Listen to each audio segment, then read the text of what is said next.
Ibratli hikoyalar. Onasidan uyalgan farzand. Bismillahirrohmanirrohim. Assalomu alaykum va rahmatullohi va barakatuh.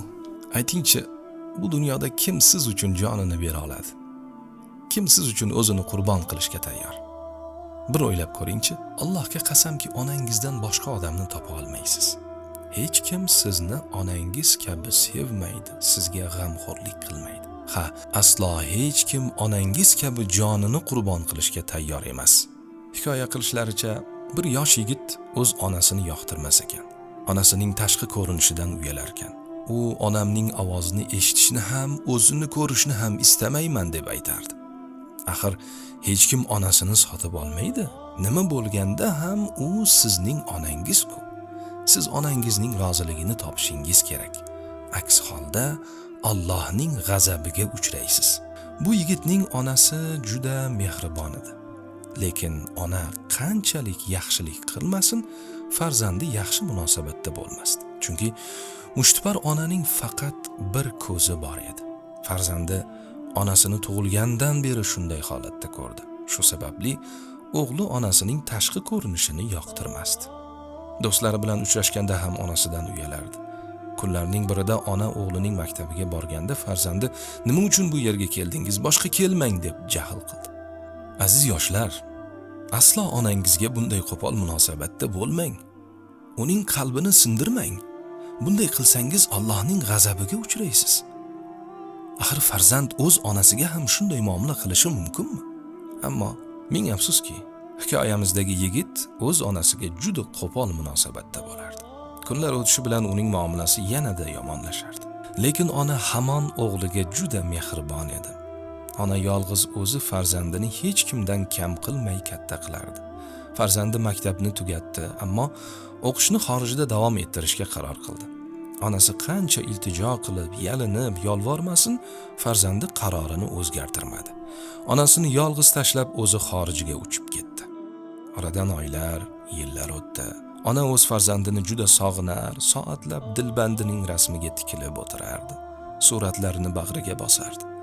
Ona har kuni o'g'lini izlardi. Va nihoyat kunlarning birida ona farzandi haqida xabar topdi. Unga "Farzandingiz ishga kirdi, uylandi, farzandli bo'ldi" deyishdi. Ona ma'yus ovozda "Ha, men bu haqda bilmas ekanman" dedi. Ona ortiq o'g'lini kuta olmas, hatto o'z uyiga ham sig'mas edi. Oxir oqibat o'g'lini ko'rgani xorijga ketdi. O'g'lining uyini topib bordi. Eshik qoqqan edi, bir ayol eshikni ochdi. "Men o'g'limning onasiman" dedi. Ayol qariya ayolni uyga kiritdi. Buni ko'rgan o'g'ilning ikki yuzi qizarib peshonasidan ter oqdi. "Nima uchun keldingiz?" dedi. O'g'il hamon o'z onasidan uyalardi. Ayol turmush o'rtog'ining onasiga yaxshi so'zlar aytdi. "Biznikida qoling" dedi. Ammo o'z farzandi unga yomon munosabatda bo'ldi. Uning qo'pol munosabatiga ona zo'rg'a 3 kun chidadi. Lekin kelinning oldida juda xijolat bo'lganidan o'z vataniga qaytishga qaror qildi. Ona uyiga qaytgach, bolasi bilan boshqa aloqa qilmadi. O'g'lining farzandlari asta-sekin ko'z o'ngida katta bo'lishardi. Shunda o'zida otalik tuyg'ularini his qila boshladi. O'zining onasini esladi. Onasiga qilgan qo'pol muomalasidan afsuslandi, ammo endi judayam kech edi. Onasini sog'indi, uni ko'rishni istadi. Uyiga qaytib onasidan kechirim so'rashga qaror qildi. Bir nechta joylardan onasini izladi, lekin unga har safar "Bu yerdan ko'chib ketgan" deb javob berishdi. Oxiri onasi yashagan so'nggi manzilni topdi. Ular "Ha, onang shu yerda yashardi, lekin u olamdan o'tgan" deyishdi. Farzand qattiq xafa bo'ldi. "Onang senga bir maktub qoldirgan edi" deb onaning omonatini o'g'ilga berishdi. Farzand xatni olib darhol o'qib chiqdi. Unda bunday jumlalar yozilgan edi.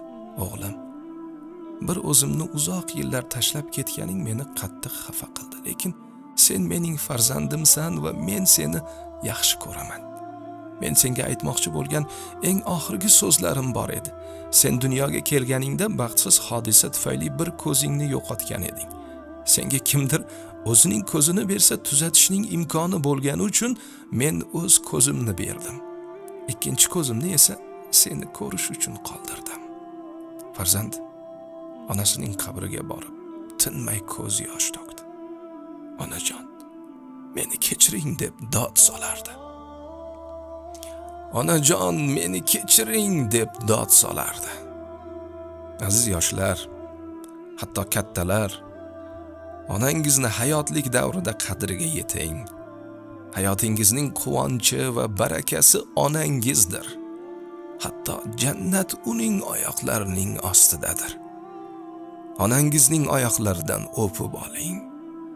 Shu so'zlarni eshitiboq onangizning holidan xabar oling, uni xursand qiling, quchoqlab, men sizni yaxshi ko'raman deb ayting.